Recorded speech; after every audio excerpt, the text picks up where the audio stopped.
வணக்கம் and welcome to the show interesting info. August 29 இன்னைக்கு Semipalatinsk nuclear test site close anniversary day அப்படின்னு சொல்லிட்டு ஒரு டே Kazakhstan அனுசரிக்கிறாங்க. இந்த சேம் டே பார்த்தீங்கன்னா இன்டர்நேஷனல் லெவலில் டே அகைன்ஸ்ட் நியூக்ளியர் டெஸ்ட் அப்படின்னு சொல்லிட்டு ஐக்கிய நாடுகள் சபையெல்லாம் அனுசரிக்கப்படுது. இதுக்கு பின்னாடி ஒரு காரணம் இருக்குது. 1945 அமெரிக்கா ஹிரோஷிமா நாகசாகி மேலே அந்த அணுகுண்டு தாக்குதலை பண்ணாங்க. ஸோ அந்த அணுகுண்டு தாக்குதல்லாம் பார்த்தீங்கன்னா ஒரு ஃபஸ்ட்டான ஒரு தாக்குதலாக பார்க்கப்படுது. அதில் எவ்வளோ பெரிய பாதிப்புன்றது நம்ம எல்லாருக்கும் தெரிஞ்ச ஒன்று தான். ஸோ இதுக்கப்புறம் இந்த தாக்குதல் நடக்கக்கூடாதுன்னு சொல்லிட்டு உலக நாடுகள்லாம் பேசி அந்த வேர்ல்டு வார்லாம் முடிஞ்சு ஒரு கட்டத்துக்கு அப்புறமா இந்த பனி போருன்றது அமெரிக்காவுக்கும் சோவியத் யூனியனுக்கு ஸ்டார்ட் ஆக ஆரம்பிச்சிச்சு. நீ கெத்தா இல்லை நான் கெத்தா அப்படின்றது காட்டுற ஒரு கான்செப்ட் ரெண்டு பேருக்குள்ளே போயிட்டு இருந்தது. இவங்க ஒன்று பண்ணாங்கன்னா அதுக்கு ஆப்போசிட்டாக அவங்களும் ஒன்று பண்ணுவாங்க. அதில் பயங்கர டெவலப்மெண்ட்டை காட்டுவாங்க. ஸோ இந்த அணு ஆயுத தாக்குதல் இதனுடைய டெஸ்ட் அப்படின்ற விஷயங்கள் பார்த்தீங்கன்னா ரெண்டு நாடுகளும் பண்ண ஆரம்பிச்சிட்டாங்க. அதில் சோவியத் யூனியன் பார்த்தீங்கன்னா 1950 தான் இது ஸ்டார்ட் பண்ணுவாங்க. அந்த அளவுக்கு அவங்ககிட்ட இப்போதைக்கு டெக்னாலஜி இல்லை அப்படின்னு நினச்சி இந்த சுச்சுவேஷனில் 1947 அந்த அணு ஆயுதத்துக்கான ஒரு கட்டிடங்களை உருவாக ஆரம்பிச்சிட்டாங்க, கட்ட ஆரம்பிச்சிட்டாங்க. 1949 பார்த்தீங்கன்னா ஃபஸ்ட்டு டெஸ்ட்டாக இந்த ஆகஸ்ட் 29 22 கிலோ டிஎன்டியில் ஒரு சோதனையை பண்ணாங்க.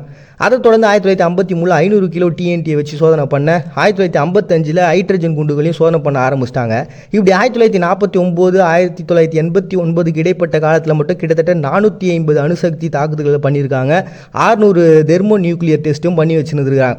ஸோ இவ்வளோ பெரிய பாதிப்பு அப்படின்றது பார்த்தீங்கன்னா கிட்டத்தட்ட இந்த ஹிரோஷிமா நாகசாகியில் நடந்த ஒரு பாதிப்பை விட கிட்டத்தட்ட 2500 மடங்கு அபரிதமான சக்தி கொண்ட ஒரு பெரிய ஒரு சோதனையை தான் அவங்க பண்ணியிருக்கிறாங்க. 1961 பார்த்தீங்கன்னா இந்த மாதிரி டெஸ்ட்லாம் பண்ணக்கூடாது, இது நிலத்துக்கு அடியில் மட்டும் தான் பண்ணணும் அப்படின்னு சொல்லி இவ்வளோ கட்டுப்பாடுகள் விதிச்சும் இவ்வளோ விஷயங்கள் நடக்குது அப்படின்றது ரொம்ப பெரிய பாதிப்பை ஏற்படுத்துச்சு. ஏன்னா இந்த ஒரு சோதனை நடத்தக்கூடிய பிளேஸ் பார்த்தீங்கன்னா இந்த கஜகஸ்தானுடைய ஒட்டின பகுதியில் இருக்கிறதுனால அங்கே இருக்கக்கூடிய மக்களுக்கு 1989 ஒரு பெரிய பாதிப்பு கொடுத்தது. ஏன்னா அவங்க நிர்ணயித்த ஒரு ரேடியேஷன் லெவலை தாண்டி அது வேற லெவலில் ரேடியேஷனை வெளிப்படுத்தினால கிட்டத்தட்ட மில்லியன் கணக்கான மக்கள் கஜகஸ்தானில் பாதிக்கப்பட்டாங்க. அவங்களுடைய போராட்டத்தை வலுக்க உலக நாடுகளுடைய பார்வைன்றது அந்த பகுதியில் திரும்ப ஒரு கட்டத்துக்கு அப்புறம் அந்த பகுதியை க்ளோஸ் பண்ணிட்டாங்க. அப்படி க்ளோஸ் பண்ணது தான் பார்த்தீங்கன்னா இன்னைக்கு இந்த நாளை சூஸ் பண்ணியிருக்காங்க. இது வரைக்கும் பார்த்தீங்கன்னா அமெரிக்கா 1054 டெஸ்ட் பண்ணியிருக்காங்க. Soviet union 715 test, England 45, France 210, சீனா 45, இந்தியா பாகிஸ்தான் சில சோதனைகள் அப்படின்னு சொல்லிட்டு உலகம் முழுக்க இவ்வளோ டெஸ்ட் பண்ணுறாங்க. இந்த டெஸ்ட்லாம் பண்ணி என்ன புரோஜனம்? மனுஷங்களையா வாழ வைக்கிறீங்க நீங்கள்? நாங்கள் கெத்துன்றது காட்டுறதுக்காக இதெல்லாம் பண்ணி தான் நீங்கள் காட்டணுன்ற அவசியம் இல்லை அப்படின்ற ஒரு கான்செப்டை சொல்லணுன்றதுக்காகவும் இதுக்கப்புறம் இந்த சோதனைகள்லாம் நிறுத்தணும் அப்படின்ற ஒரு கான்செப்டையும் வலியுறுத்தி தான் பார்த்தீங்கன்னா இன்னைக்கு இந்த இன்டர்நேஷனல் லெவலில் டே அகைன்ஸ்ட் நியூக்ளியர் டெஸ்ட் அப்படின்னு சொல்லிட்டு ஒரு டே அனுசரிக்கிறாங்க August 29. Next national sports day அப்படின்னு சொல்லிட்டு இந்தியாவில் ஒரு டே இன்னைக்கு செலிப்ரேட் பண்ணுறோம். இதுக்கு காரணம் தியான் சந்த் அப்படிங்கிற ஒரு கிங் கேப்டனை சொல்லலாம். ஏன்னா இவர் ஹாக்கியில் ஒரு பெரிய லெவலில் நமக்கு தங்கத்தெல்லாம் வாங்கி கொடுத்த ஒரு மிக சிறந்த ஒரு மனுஷனாக பார்க்கப்படுறாரு. 1926 பார்த்தீங்கன்னா உள்ளே வராரு இந்த மாதிரி ஒரு ஹாக்கியில் 16 வயசுலேயே. அப்படி உள்ளே வந்ததுக்கப்புறம் 1922 இந்த கோடைகால ஒலிம்பிக்னு சொல்லிட்டு ஒன்று நடந்தது. அதில் ஒரு தங்கத்தை நம்ம ஜெயித்தோம். அதை தொடர்ந்து 1932 1936 இடைப்பட்ட காலத்தில் மட்டும் கிட்டத்தட்ட 5 தங்கத்தை நம்ம ஜெயித்தோம். தொடர்ந்து 1956 வரைக்கும் ஒரு கேப்டனாக ஒரு ஹாக்கி டீமில் இருந்தார். நம்மளுடைய நேஷனல் கேமே ஹாக்கி தானே. அதுக்கு இவ்வளோ பெரிய கௌரவத்தையும் இவ்வளோ பெரிய பாராட்டுக்கும் கிடைக்கிறதுக்கு காரணம் உலக லெவலில் நம்ம ஹாக்கியில் பெரிய ஆள்றதை காட்டினது இந்த பர்சன் தான்.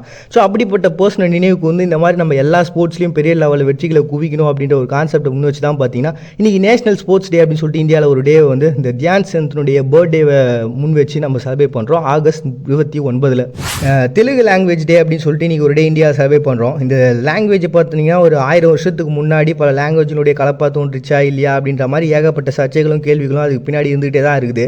அதெல்லாம் ஒரு பக்கம் இருந்தாலும் இன்னொரு பக்கம் பார்த்தீங்கன்னா இன்றைக்கி வேர்ல்டு லெவலில் 14வது அதிகம் பேசக்கூடிய லாங்குவேஜாக கிட்டத்தட்ட 96 மில்லியன் மக்கள் பேசுகிறாங்களா 2022 கணக்குப்படி. அதே மாதிரி பார்த்தீங்கன்னா அமெரிக்கா, ஆஸ்திரேலியா, மலேசியா, மொரிஷியஸ், ஐக்கிய அரபு, சவுதி அப்படின்னு சொல்லிட்டு ஏகப்பட்ட இடங்களில் பேசுகிறவங்க இருக்கிறாங்க. அதுலேயும் அமெரிக்காவில் மட்டுமே பார்த்தீங்கன்னா அதிகமாக வளர்ந்து வர லாங்குவேஜில் இந்த லாங்குவேஜும் ஒன்றா இருக்குது. கிட்டத்தட்ட 4 லட்சம் மக்கள் பேசிக்கிட்டு இருக்காங்களா அமெரிக்காவில் மட்டுமே. இது எந்தெந்த இடங்கள்லாம் இருக்குதுன்னு சொல்லிட்டு இதை பற்றின ஆராய்ச்சிகள்லாம் போக கிமு 4ஆம் நூற்றாண்டுலேயே இதுக்கு பற்றியான கல்வெட்டுகள் பட்டிரேலா அப்படின்னு சொல்லிட்டு ஒரு பிளேஸில் கண்டுபிடிச்சி எடுத்தாங்க. அதுக்கப்புறம் அசோகர் காலத்தில் இதனுடைய எழுத்துக்கள் இருந்துச்சுன்னு கண்டுபிடிச்சாங்க. அப்புறம் இந்தோனேஷியா, மியான்மர்னு சொல்லிட்டு ஏகப்பட்ட இடங்களில் இதனுடைய கல்வெட்டுகள் கண்டுபிடிச்சி எடுத்துக்கிறாங்க. இன்றைக்கி உலகத்தில் அதிகமாக மக்களால் பேசப்படக்கூடிய முன்னணியான இருக்கக்கூடிய லாங்குவேஜஸில் இந்த லாங்குவேஜும் ஒன்றா இருக்கிறதுனாலையும் அண்ட் இந்த லாங்குவேஜ் லாங்குவேஜ் இவ்வளோ பெரிய வளர்ச்சிக்கு காரணமாக இருந்த ஒரு பர்சன் இருக்கார், கிடுகு வெங்கட் அப்படின்னு சொல்லிட்டு ஒரு பர்சன். இவங்க தான் பார்த்தீங்கன்னா அந்த சமயத்தில் தெலுங்குன்றது பார்த்தீங்கன்னா எழுத்து வழக்கு ஒன்றா இருந்தது, பேச்சு வழக்கு ஒன்றா இருந்திருக்கு. ஸோ பேசுகிறவங்களால எழுதுகிற அந்த விஷயங்களில் கான்சன்ட்ரேஷன் பண்ணுறதோ இல்லை எழுத்தில் இருக்கக்கூடிய அந்த விஷயத்தை அப்படியே நம்ம படிக்கிறதுன்றது நிறைய வேறுபாடுகள்லாம் இருந்தது. ஸோ இதில் ஒரு பெரிய மாற்றத்தை கொடுக்குறாரு. ஸோ பேச்சு வழக்கையே பார்த்தீங்கன்னா எழுத்து வழக்காகவும் மாற்றுறாரு. அப்படி மாற்றினதுக்கு அப்புறம் தான் இப்போ இருக்கக்கூடிய நவீன அந்த தெலுங்கு லாங்குவேஜ்ன்றது உருவாக்கப்பட்டது.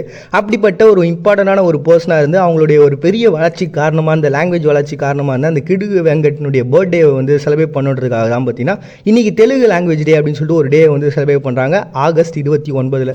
நெக்ஸ்ட் இன்னைக்கு ஸ்லோவாக்கியில் நேஷனல் அப்ரைசிங் டே அப்படின்னு சொல்லிட்டு ஒரு டேங்க. இது வந்து 1944 ஒரு பெரிய எழுச்சின்றது நடந்தது.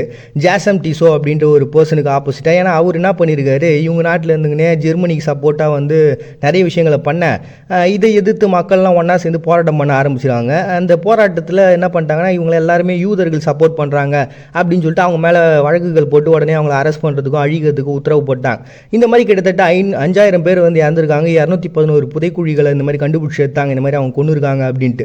இப்படி ஒரு பெரிய லெவலில் இழப்பு, மக்கள் இறப்பு அப்படின்றது அங்கே இருந்தாலும் அதுக்கப்புறம் அவங்க இராணுவமாக மாறுறது அப்படின்ற கான்செப்டில் நடக்கலைனாலும் இந்த எழுச்சின்றது ஒரு பேசப்படக்கூடிய வரலாற்றில் முக்கியமான ஒரு எழுச்சியாக பார்க்கப்படுது.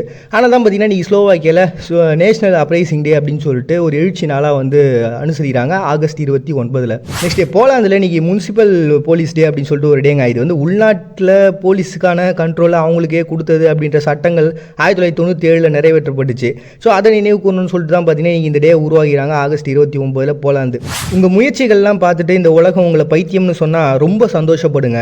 ஏன்னா அதே உலகம் நிச்சயம் உங்களை ஒரு நாள் கொண்டாடும். இதை நான் சொல்லலை, வரலாற்றில் அத்தனை படைப்பாளர்களுடைய வரலாறும் இப்படிப்பட்ட ஒன்றா தான் இருந்திருக்கு. மறுபடியும் நாளைக்கு வந்து சந்திக்கிறார். உங்கள்கிட்ட தொடிப்படுறது அவங்க பாண்டி நீங்கள் பார்த்துருக்கு. இந்த நிகழ்ச்சி இன்ட்ரெஸ்டிங் இன்ஃபோ.